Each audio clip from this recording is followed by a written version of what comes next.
Tempat ini adalah sepotong surga. Ini adalah Kibbutz Iftach di Galilea Utara.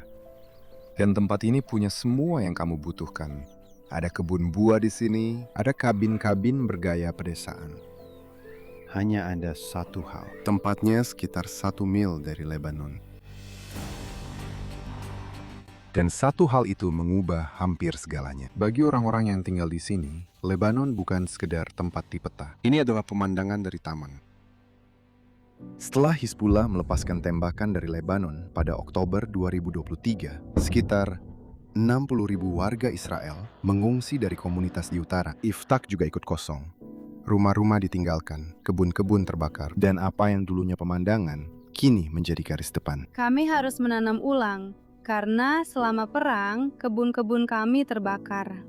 Apakah api sampai ke kibbutz? Hampir, saya bilang itu adalah perang di dalam perang. Karena itu terjadi pada hari Sabtu, dan api itu hanya sampai ke pagar kibbutz dan sangat dekat dengan rumah-rumah. Banyak sekali relawan dari kibbutz yang datang tanpa peralatan apapun. Mereka hanya datang dan berjuang melawan api. Semuanya terjadi di sini.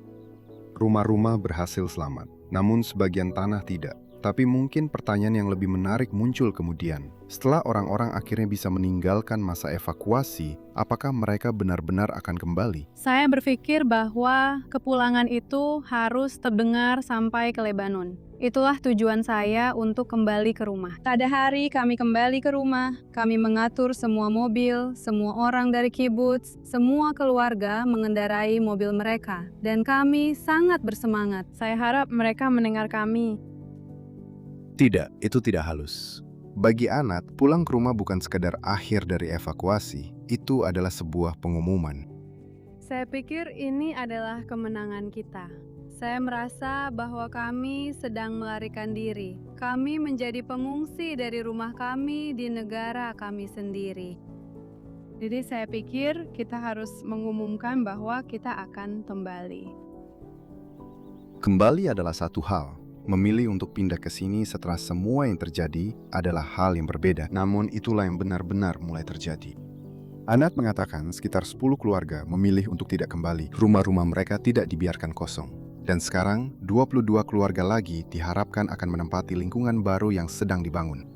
Kamu bisa melihat bagaimana kami sedang mempersiapkan pemukiman baru kami. 22 keluarga yang seharusnya datang dan meninggalkan rumah mereka di Iftach. Jadi di sebelah kanan kamu bisa melihat reruntuhan Belada. Dan di sebelah kiri kamu bisa melihat awal pembangunan kibbutz Iftach. Jadi menurutku ini sangat menggembirakan, bukan? Bayangkan, di sana hancur, sementara di sini kami justru berkembang. Sulit membayangkan gambaran yang lebih harfiah tentang realitas baru di sini. Di seberang perbatasan, kehancuran. Di sisi ini, sebuah lokasi konstruksi. Lino dan Shlomi tidak tumbuh besar di sini. Mereka menghabiskan bertahun-tahun mencari kehidupan pedesaan yang tenang yang mereka inginkan untuk anak-anak mereka. Kemudian mereka menemukan rumah ini pada Agustus 2023, 2 bulan sebelum 7 Oktober. Itu terjadi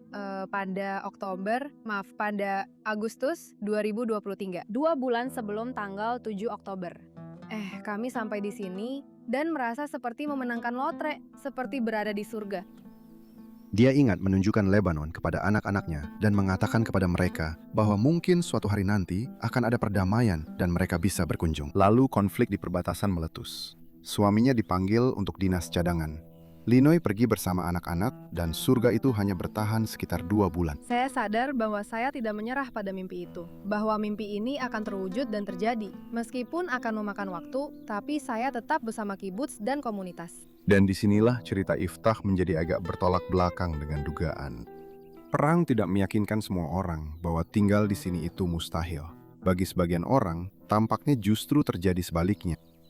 Tentu saja, optimisme di sini sekarang diperkuat dengan beton. Rumah-rumah lama di Iftach dibangun tanpa ruang perlindungan pribadi. Di bawah program perlindungan pemerintah untuk wilayah utara, ruang-ruang perlindungan yang diperkuat sekarang sedang ditambahkan ke rumah-rumah di seluruh komunitas. Setiap kali ada alarm, orang-orang harus pergi ke tempat perlindungan bersama di lingkungan itu yang sangat sulit. Karena waktu yang kami miliki di sini, sejak saat alarm berbunyi sampai saat misil menghantam adalah sekitar, dulu tidak ada, tapi sekarang sekitar 10 detik 15 detik. Jadi, proyek besar yang didanai oleh pemerintah adalah menambahkan ruang aman di setiap rumah negara. Dan negara meluncurkan proyek yang sangat besar di seluruh wilayah utara untuk pembangunan ruang aman di seluruh wilayah utara sebagai bagian dari program perlindungan utara. Dan baru-baru ini kami mulai melengkapi ruang aman, itu mudah. Dan kemudian mungkin tibalah bagian yang mungkin paling aneh. Hidup terlihat normal, sangat normal. Anak-anak berlarian, kolam renang terbuka, taman-taman perlu disiram, perbatasan tidak berubah, geografinya tidak berubah. Yang berubah adalah definisi rutinitas. Sekarang mereka hanya menjadi anak-anak, melakukan apapun yang mereka inginkan. Kami tidak membicarakan perang, itu bukan bagian dari hidup kami. Itu Anat, ibunya. Anat, wanita yang bertanggung jawab atas keamanan sipil, memiliki deskripsi pekerjaan yang agak berbeda. Saat kami sedang berperang, itu sebenarnya mudah. Kamu punya tugasmu, kamu punya misimu, kamu tahu apa yang harus dilakukan. Saat perang, kita harus bertindak. Tapi ketika kami berada dalam situasi normal, di tempat yang begitu damai, sulit untuk berpikir, oke, sekarang aku harus memastikan bahwa kami siap. Dan inilah misi besarku dalam keseharian. Untuk memastikan bahwa kami siap menghadapi krisis berikutnya. Perang berikutnya, untuk perang berikutnya. Dan itulah kontradiksi yang menjadi inti Iftach. Untuk membangun kembali dengan benar, Orang-orang harus berhenti hidup seolah-olah perang akan dimulai besok. Namun untuk bertahan di perang berikutnya, mereka tidak boleh lupa bahwa itu bisa saja terjadi. Itu berubah untuk sementara waktu. Itu berubah selama 1 tahun, 2 tahun. Siapa yang bisa menjanjikan berapa tahun kenyataan telah berubah? Berjanjilah padaku. Apa? Aku tidak dengar. Aku tidak mendengarnya. Yang bisa mereka buat adalah janji kepada diri mereka sendiri. Linoy sudah membuat janjinya. Tidak, tidak. Aku tidak akan meninggalkan rumahku lagi. Aku berkata pada diriku sendiri bahwa aku tidak akan pergi. Ini adalah janji untuk diriku sendiri.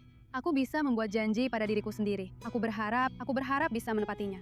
Aku berharap bisa menepati janjiku pada diriku sendiri dan tidak pergi. Menurutku, skenario terburuk adalah pergi lagi. Mungkin itu menjelaskan kenapa Iftach berkembang. Bukan karena para penduduknya percaya bahaya telah hilang. Mereka jelas-jelas tidak percaya. Mereka menanam pohon yang akan membutuhkan waktu bertahun-tahun untuk tumbuh. Membangun rumah untuk keluarga yang bahkan belum datang. Dan menambahkan ruang aman yang diperkuat kalau roket datang lebih dulu. Di sini, membangun kembali bukanlah pernyataan bahwa perang telah berakhir. Ini keputusan untuk menjalani hidup tanpa menunggu kepastian. Hal yang paling membahagiakan yang bisa terjadi. Aku di rumah. Apa yang bisa lebih baik daripada berada di rumah? Ini rumahku. Ini hidupku. Aku tidur di tempat tidurku. Anak-anakku bebas berjalan-jalan di kibuts, mengunjungi teman-teman mereka. Hanya menjalani hidup kami seperti orang lain. Seperti orang lain, hanya saja Lebanon hanya 1 mil jauhnya dan ruang aman berikutnya sedang dibangun.